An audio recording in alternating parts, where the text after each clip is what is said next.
This program is part of WQED's Pittsburgh History Series.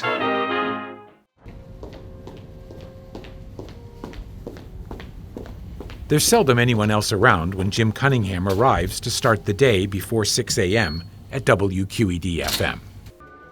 I love every day. Every day is different, exciting, lifelong learning. You never stop learning. You can never get to the bottom of the music. I mean, I love all kinds of music, but with classical music, you can never learn everything about it. Opera and small groups that perform and singers who perform in choirs and the joy that musicians have. You're going to see it on the air today and hear it on the air with all the people that are coming in to celebrate what we do from now until the end of our live broadcast today.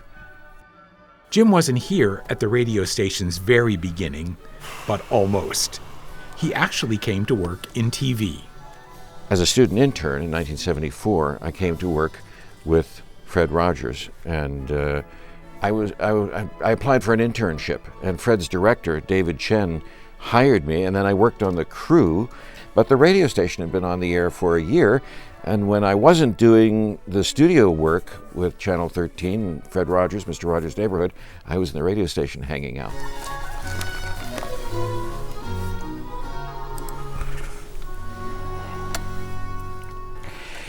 Good morning. Classical QED 89.3, WQED-FM Pittsburgh, WQEJ Johnstown, WXTC in Greenville. I'm Jim Cunningham. It is a joy to be with you on this 25th day of January. 50 years ago today, WQED-FM began broadcasting as it was at 12 noon, and we're going to be celebrating through that hour all day long with Anna Singer this afternoon and with Brian Savar in the middle of the day. There are many guests coming your way. Classical QED 89.3. We're celebrating 50 years of WQED-FM on the air since the very beginning. We've been with River City Brass, and they are with us. Here they are live in the studio, River City Brass.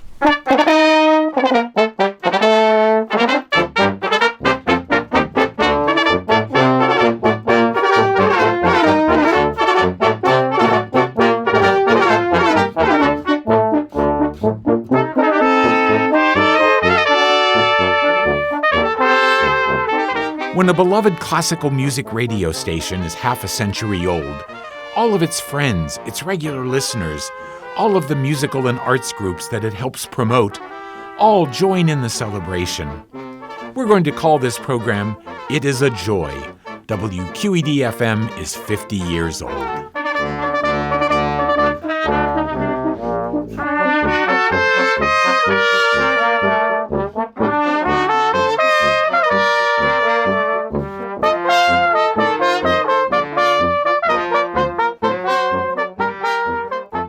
There is some videotape of the very first day when chairman of the WQED Radio Committee, George Craig, pushed a button and the music began.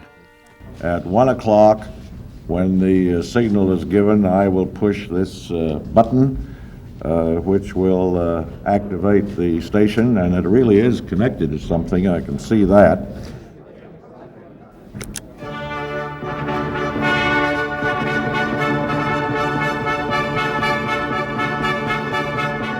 The first voice on the station was Leland Hazard, who was then honorary chairman of Metropolitan Pittsburgh Public Broadcasting.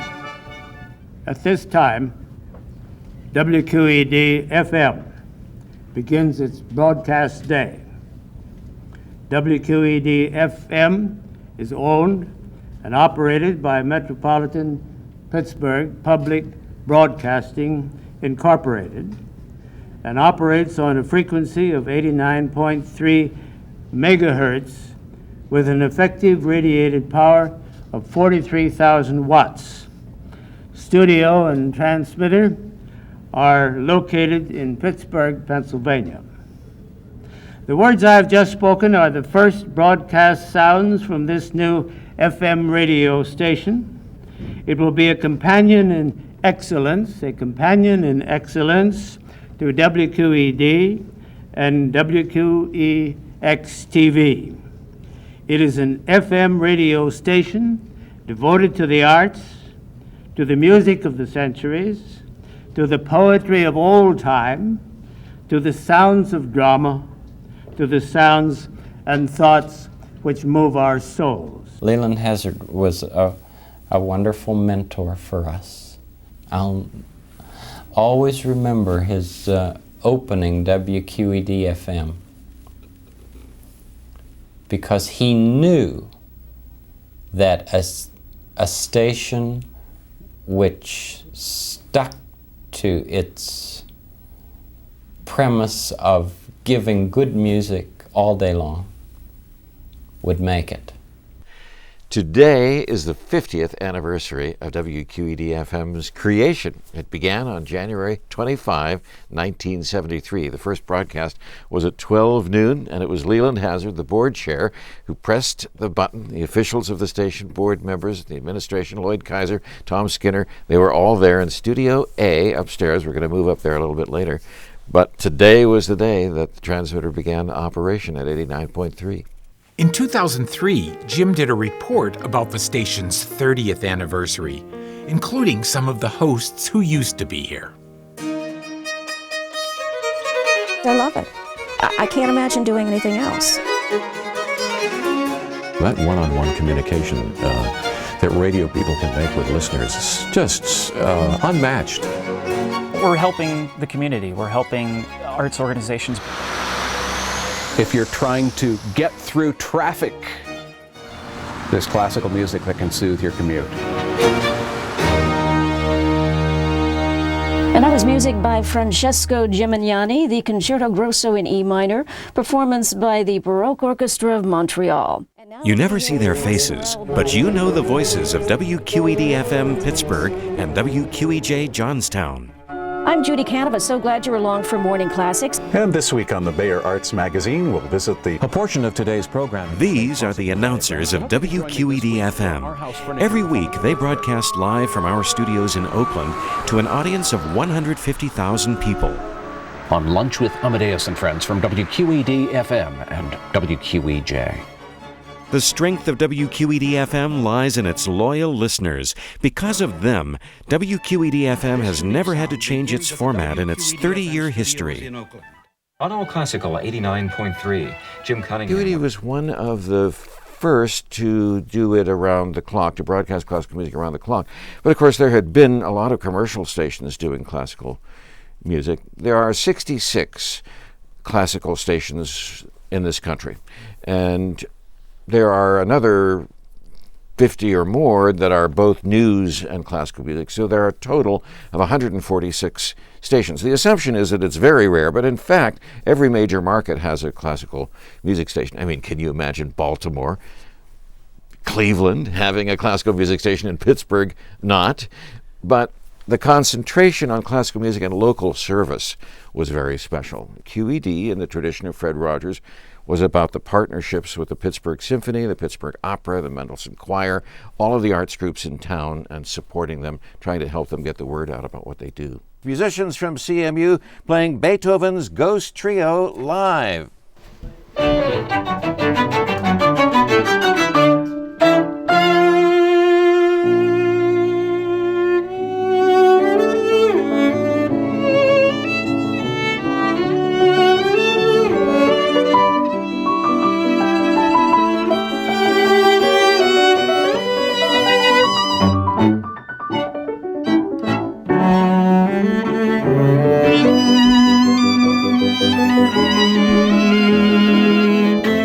That morning, Jim interviewed several friends of the station, including the Reverend Vance Torbert.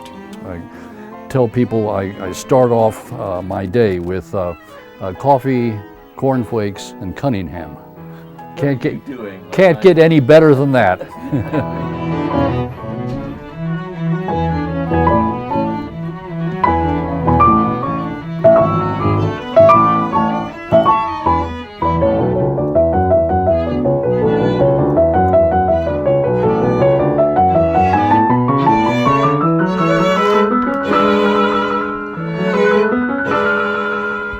In this 50th year, there are just 3 principal players at the station: Jim Cunningham in the morning from 6 a.m. till 10, and a singer, usually in the afternoons from 2 till 6, and Brian Savar, who, among other things, takes care of the rest of the day. I do a lot of stuff, but everybody does a lot of stuff here, so that's just how it is, and that's fine. With us now, live in the studio, are the members of the Concert Chorale, the Pittsburgh Concert Chorale, led by Dr. Susan Medley.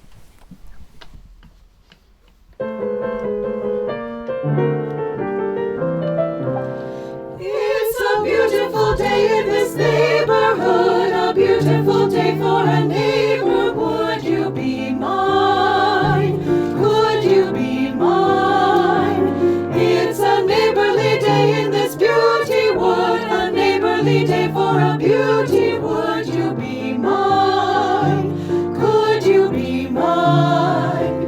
I have always wanted to have a neighbor just like you. I've always wanted to live in a neighborhood with you. So let's make the most of this beautiful day. Since we're together, we might as well say, would you be mine? Could you be mine?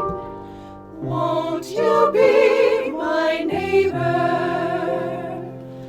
Won't you please?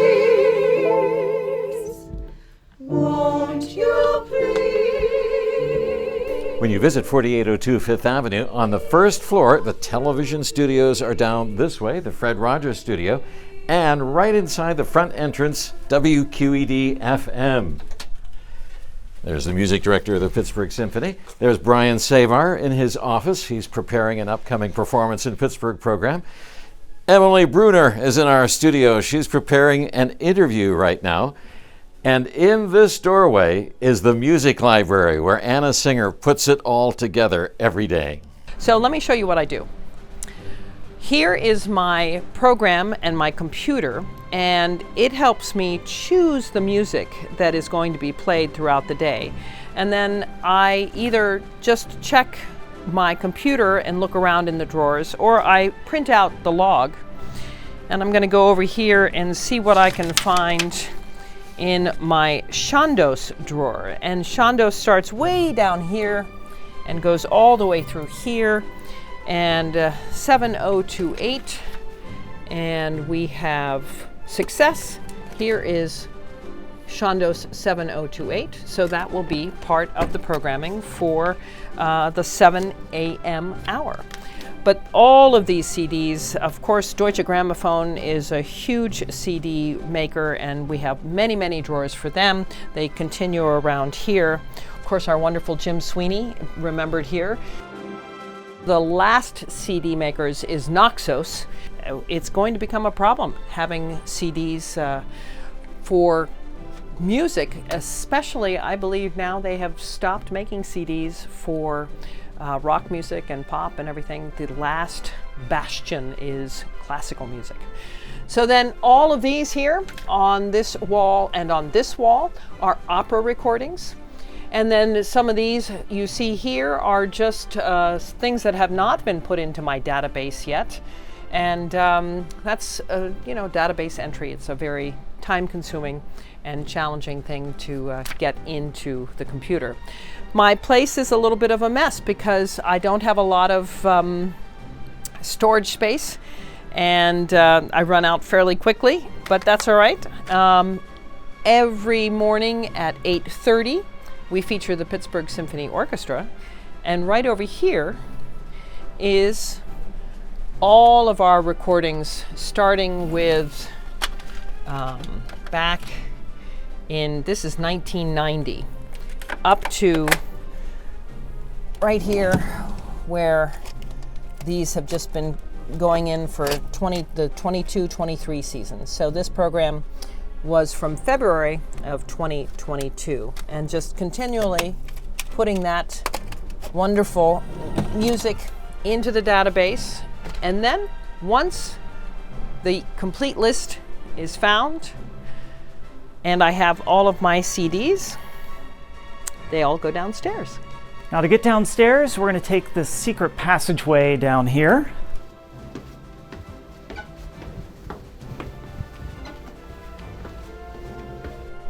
tight and narrow. Not too many people know about this, to be quite honest.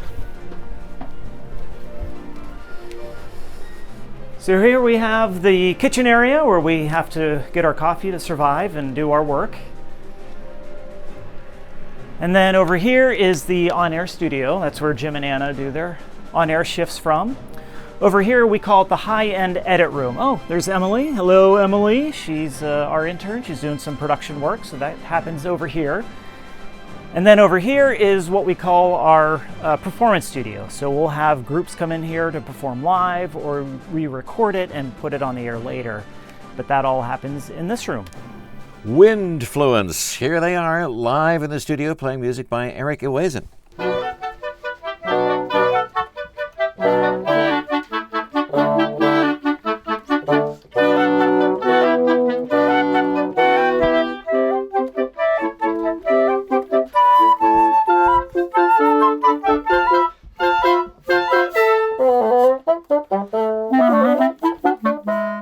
That entire January day, artists and groups celebrated here and upstairs in the WQED Concourse.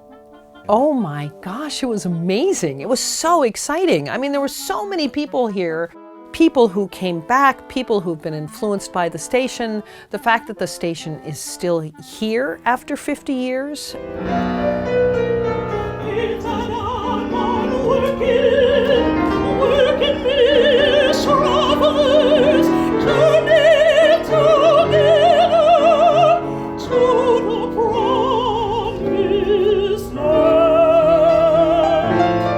It was a fun time. It was a little crazy. Oh, better far to live and die under the brave black flag I fly than play a sanctimonious part with a pirate head and a pirate heart. I think it was nice to see the enthusiasm that people had. All the performers that came in, all the people that came in just to say how much the station has meant to them or to their organization.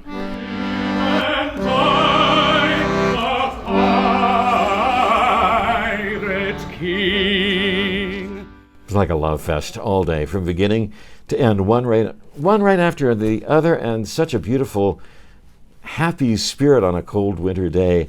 My bonny lass, she smileth, when she my heart beguileth. Fa la la la la la la, fa la la la la la la la, fa la la la. When it started 50 years ago, nobody knew if it would be successful. It's like when Channel 13 started, they didn't know if people would give.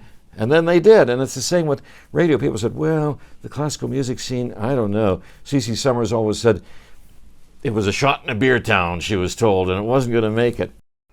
I mean, some people took us aside and said, look, this is a shot in a beer town. You're crazy to think that it's going to work. It just won't work. The late C.C. Summers and her husband, Jack Summers, the station's first general manager, came to Pittsburgh from Chicago and were instrumental in getting the FM station on the air. It seems to me we're launched on a very fine adventure, both for us who are producing some programs and indeed for the entire community. We can't be sure how we'll be received, but the adventure is the challenge. I think we're all very lucky to be here to be part of it. 4 years later, tragically, Jack passed away, and eventually CeCe would become general manager of FM for 15 years. Very proud of it. We did many, many things, expanded in many ways, and I really think found our voice. CeCe was such an unusual person. I don't know how I could quickly encapsulate her personality, but she just was a fountain of ideas. But all in all, the progress of the station under her watch was amazing. One of the most amazing bits of progress was Jim Cunningham reporting from around the world when the Pittsburgh Symphony went on tour. The Pittsburgh Symphony played 2 concerts here at the Suntory Hall in Tokyo. On cue in Amsterdam, the Netherlands. I'm Jim Cunningham with the Pittsburgh Symphony's European Tour. I mean, look, I could talk all day about the tours. I've been unbelievably lucky to go with the Pittsburgh Symphony. Any Pittsburgher, whether you like classical music or not, would love to see the reaction the Pittsburgh Symphony gets when they go on tour. The atmosphere was electric. This audience could have stood for 20 more minutes to hear the symphony orchestra play whatever was next.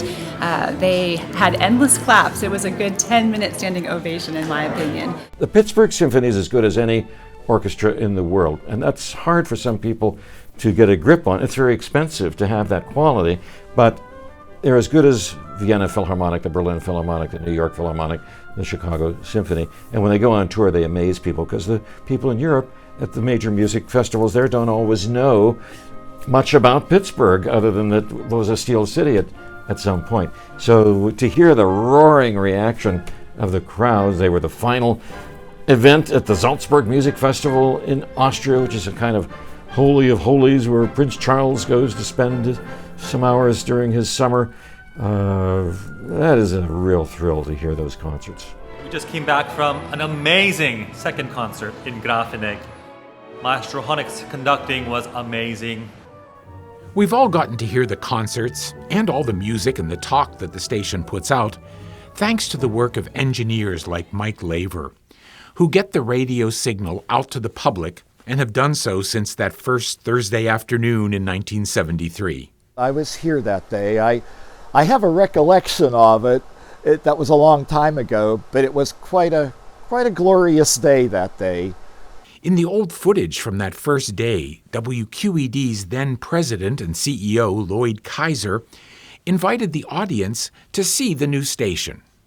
After our ceremony today, you're invited to either walk or take the elevator to the ground floor, and there you'll see a very tiny audio island that is WQED-FM. Although Mike's officially retired, he still often gets called in to help around the building. He said he'd gladly show us where the FM station was originally on the ground floor. The FM studios used to be right in this area. There would be a door right here that would go into the announce booth where the announcers would go. And next to it, if we walk down a little bit further, this was all glass. And that was the FM master control. That's where all the tape machines were at, the audio console, the automation at the time, the station automation. And it was all contained in this area. That was the FM studio for recordings and production. The station still creates an impressive list of productions, often coordinated and recorded by Brian Savar. We do a lot of production here. So I put together the Pittsburgh Symphony radio series, which gets distributed across the country.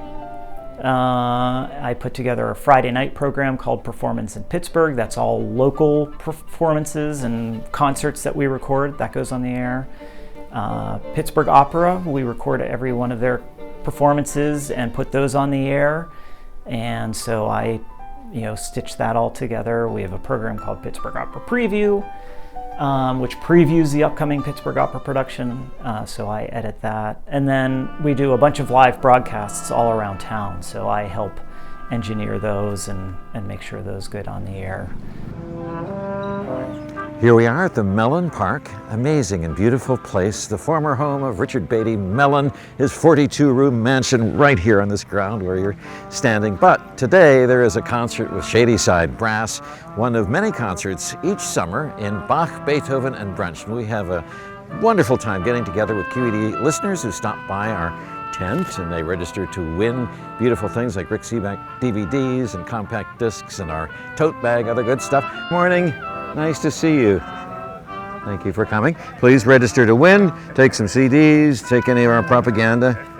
In the station's propaganda, you may learn about the unusual service it provides. Music in the Pittsburgh subway system, known as the T, and likewise at the Pittsburgh International Airport. I think it's so cool to go to the airport. Pittsburgh International Airport, we broadcast there too, and we get to talk to the folks that are doing what they're doing, which is amazing work at the airport. But what I love about the idea of classical music there is the fact that you go to any other airport and you are assaulted with noise and sound and television all the time. And here, when it is already stressful, as we know, traveling is just really challenging. But now you go to Pittsburgh, You have this calm, beautiful music that's playing all the time. You have areas where you can just sit and relax. It's a very different atmosphere than any other airport that I've ever been to. You can listen to the subway and airport music on the station's website at WQED-FM.org. Look for the stream called Cue the Music. QED 89.3 and featuring the area's finest musicians in the Pittsburgh subway system and Pittsburgh International Airport, including the Mendelssohn Choir of Pittsburgh and the CMU Philharmonic. There are countless other projects, celebrations, and traditions that have been set up over the past 50 years. There was even the very special and convenient Carolyn M. Byam Studio that was FM's home away from home in the Cultural District downtown for almost a decade. People have learned to admire and rely and love WQED-FM for many reasons over 5 full decades. It is so much better than most of the quote good music stations throughout the country. I mean, it's a superb station. I think it's only natural that there's a classical music station, and the fact that it's stayed all classical for 50 years in the public radio world is a pretty amazing thing. The variety of it is really amazing. If you listen all the time and have it on in the background, you'll hear wild and woolly things that you would never hear on any other station. It's such a small entity, but there's so much largeness that is a part of the community. It's such a big part of the community, I think. I'm still learning. Every single day I learn something I didn't know about the music that we play. So many people are so surprised at how special, how different Pittsburgh is and what it has to offer. And I think what we have to offer at WQED-FM is a big part of that here in the city. I go to Nantucket in the summer, and what's offered up there pales in comparison with WQED-FM. I'm a spokesman for WQED-FM. When I was doing one of our fundraising drives early on, my grandfather was a Lutheran minister, called me. I was in the studio downstairs and he said, "Jim, you sound like you're apologizing for asking for money." And he said, "You must never apologize for asking for money. Imagine if I apologized on Sunday morning for asking for a contribution. If you believe in what you do, you must feel good about asking for money." He's got a good point. And we believe in what we do, so we don't hesitate to ask for support. And people have been generous and responded.